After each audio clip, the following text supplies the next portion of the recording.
Hi, day 32 post-op, and we're 2 days off of 5 weeks.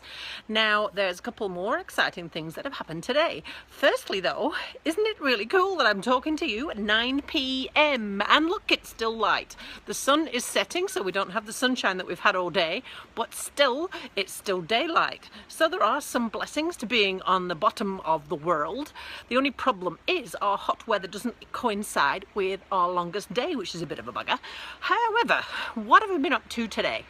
Well, to start with, I actually managed to negotiate the supermarket on 2 feet. I actually used 2 crutches instead of 1 to even me up and even the load, because 1 crutch, when you walk very far, gets really sore in your shoulder. So I walked around the supermarket on 2 crutches and 2 legs, and it was just fine. And I sat down when we got to the tills so that we could wait for Mark and the woman to put all the food through and stuff like that. But actually there was no big dramas and my leg was just fine. Today we used my car because the seats are slightly higher in it, so it makes it more comfortable to travel a bit further, and I don't get quite as much knee pain. What we also did was we went to the beach. Now, I've been to the beach before, but look what happened this time.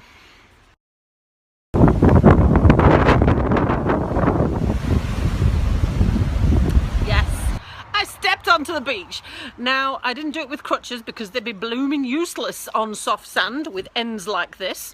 I used a human crutch. So my dear husband got me onto the beach. We didn't walk very far, and the tide was in, so we had to walk on the soft sand. But still, have you ever considered how many stabilizing muscles you use to walk on uneven surfaces? I was actually able to do it, and the beach was on a slope, and I was walking back up to the car, and what I was doing is bending one knee and locking the other one out. Now, I tried it tentatively to see whether it would take part of my load whilst bent, and it actually did. So I was quite surprised and quite chuffed about that. I wouldn't want to stand on one leg like that going up a hill, but it was partly functional anyway, so that made me pretty pleased.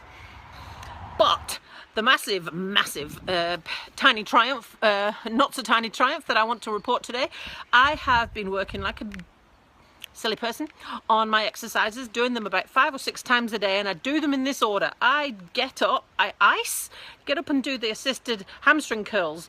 I do ice, assisted hamstring curls, knee flexions with the heel slider, ice, and back again. And I do that 5 or 6 times, and by the time I've repeated it about 5 times, the flexion is noticeably better than it was when I started, and the pain is noticeably better too. Now, I was feeling pretty pleased with how I was doing, so I got Mark to come along and measure the angle of my knee with the Goniometer. Now, I'm not doing this every day. I was quite obsessed to begin with, but it looked pretty cool to me, so I asked him to measure it. Now, he did, and he says it measured 90.